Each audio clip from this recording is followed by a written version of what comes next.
नमस्कार, मैं हरिओम। चकाचक.com पर आप देख रहे हैं डेली न्यूज बुलेटिन। आज देश के कई हिस्सों में उत्तरी भारत में 3 से 5 जनवरी के बीच भारी बारिश और आंधी की भविष्यवाणी हुई है। न्यूनतम तापमान वर्तमान में 3.3 डिग्री सेल्सियस दिखा है। मौसम विभाग ने शुक्रवार को अनुमान लगाया है कि अगले 24 घंटों में हिमाचल प्रदेश, उत्तराखंड, पंजाब, हरियाणा, चंडीगढ़, दिल्ली, उत्तर प्रदेश, राजस्थान और पश्चिम मध्य प्रदेश जैसे क्षेत्रों में शीतलहर की स्थिति बन सकती है। नए साल के जश्न में जो लोग बाहर रह रहे हैं उनके लिए विशेष ध्यान रखने की बात यह है कि उत्तर भारत के कुछ हिस्सों में घने कोहरों के बीच दृश्यता यानी कि देखने की जो स्पष्टता होती है 50 मीटर तक रहेगी। आमतौर पर मौसम विभाग एक शीतलहर की घोषणा तब करता है जब मैदानी इलाकों में न्यूनतम तापमान 10 डिग्री सेल्सियस या इससे कम हो, लेकिन सामान्य इलाकों में 4.5 डिग्री सेल्सियस के नीचे अगर तापमान रहता है तो वहां पर शीतलहर घोषित हो जाती है। देश भर में अटैची चोरों की वारदातें बहुत ज्यादा बढ़ गई हैं। बिजनौर इसके लिए बदनाम है। जिले में रहने वाले करीब 800 से ज्यादा अटैची चोर 25 साल से ज्यादा समय से सक्रिय हैं। यह सफर के दौरान अटैची खोलकर वारदात और जेवरात को निकाल लेते हैं और वापस बंद कर देते हैं। इतनी सफाई से काम करते हैं कि किसी को पता ही नहीं चलता कि काम को कब अंजाम दिया गया। इसकी वजह से स्थानीय पुलिस ने उन पर अभी तक कार्रवाई नहीं की, क्योंकि वह जिले के अंदर कभी कोई काम नहीं करते, इसलिए उन्हें अभी तक पकड़ा नहीं जा सका। वाराणसी में गत दिवस 3 चोर पकड़े गए। इस वजह से यह मामले फिर से सुर्खियों में आए। एक ही परिवार के कई लोग इस तरह की चोरी वारदातों में सक्रिय होते हैं। बिजनौर से दिल्ली जा रही ट्रेनों में जाने महाराष्ट्र, राजस्थान, मध्य प्रदेश, तेलंगाना, आंध्र प्रदेश और कई राज्यों में ऐसी अटैची चोरी की घटनाओं को वो अंजाम दे चुके हैं। आज के दौर में हर कोई चिल्लर की मारामारी से परेशान।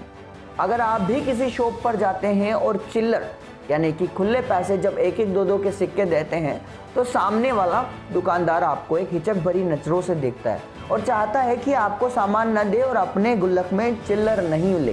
क्योंकि ऐसा इसलिए हो रहा है क्योंकि वह जब दूसरे ग्राहकों को चिल्लर देता है या बैंक के पास लेके जाता है तो बैंक भी ऐसे चिल्लरों को नहीं लेती, मना कर देती है, जबकि बैंक सामने से बहुत सी बार पूरी रकम के बदले नोटबंदी में चिल्लर थमा रही थी। लेकिन अब ऐसा देखा जा रहा है कि चिल्लर में बहुत मारामारी है।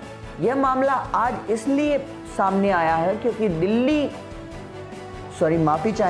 चीन के एक शहर में, चीन के टोरंगडस नाम के शहर में रहने वाले टोरंगटिन नाम के व्यक्ति ने जब एक ट्रक भरकर सिक्के लेकर BMW कार खरीदने पहुंच गए।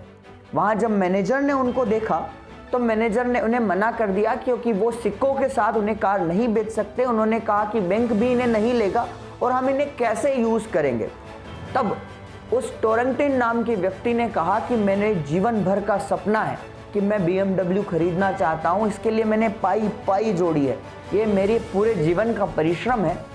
तब मैनेजर भी भावुक हो गए और उन्होंने वो उन राशि के बदले कार देने का वादा किया।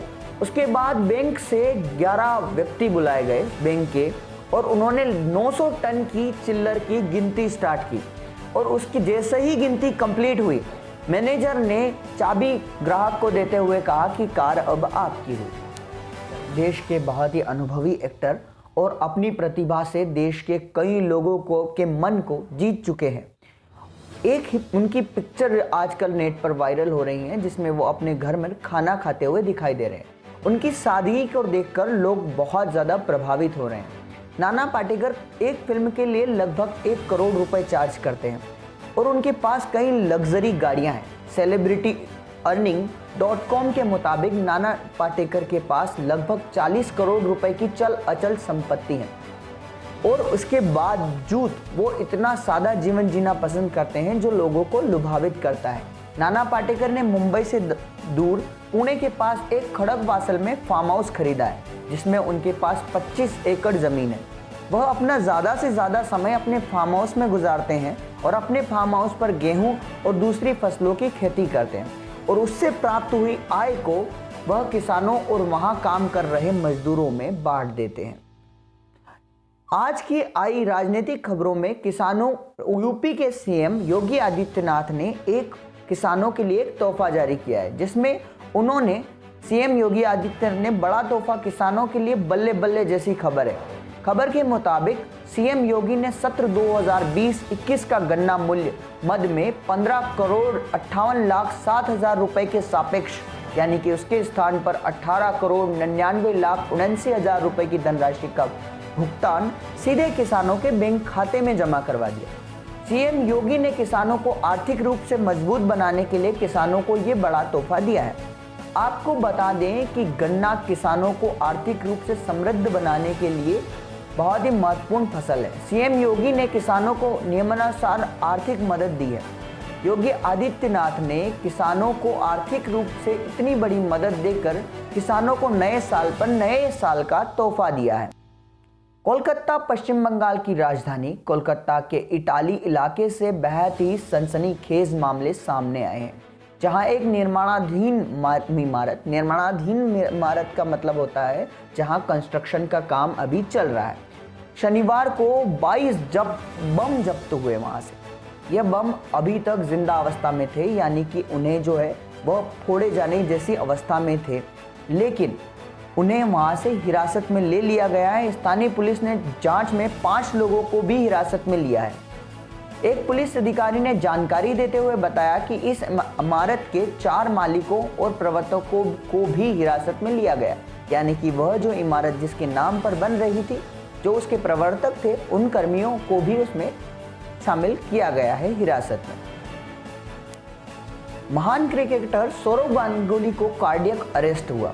भारतीय कंट्रोल बोर्ड बीसीसीआई के अध्यक्ष और टीम इंडिया के पूर्व कप्तान सौरव गांगुली की अचानक तबीयत बिगड़ने के बाद उन्हें कोलकाता के वुडलैंड्स हॉस्पिटल में भर्ती कराया गया। सौरव गांगुली की एंजियोप्लास्टी की गई। सौरव गांगुली की हालात अब स्थिर है।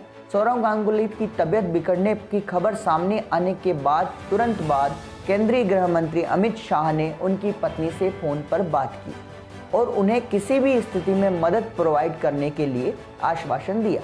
मीडिया रिपोर्ट के मुताबिक अमित शाह ने डोना गांगुली से उनका हालचाल जाना, हर मुमकिन मदद करने का आश्वासन दिया और मिली जानकारी के मुताबिक अमित शाह ने डोना गांगुली से कहा कि अगर ज़रूरत हुई तो वह सौरव गांगुली को मुंबई लाकर बड़े हॉस्पिटल में भी भर्ती करवाएंगे या फिर हर प्रकार की मदद के लिए वह उपस्थित रहेंगे।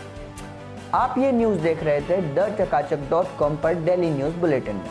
मैं हरिओम आप सभी से अनुरोध करूंगा कि अगर आप ऐसी न्यूज़ डेली पाना चाहते हैं तो इस चैनल को सब्सक्राइब करें और इस वीडियो को देखने के लिए आप सभी का धन्यवाद।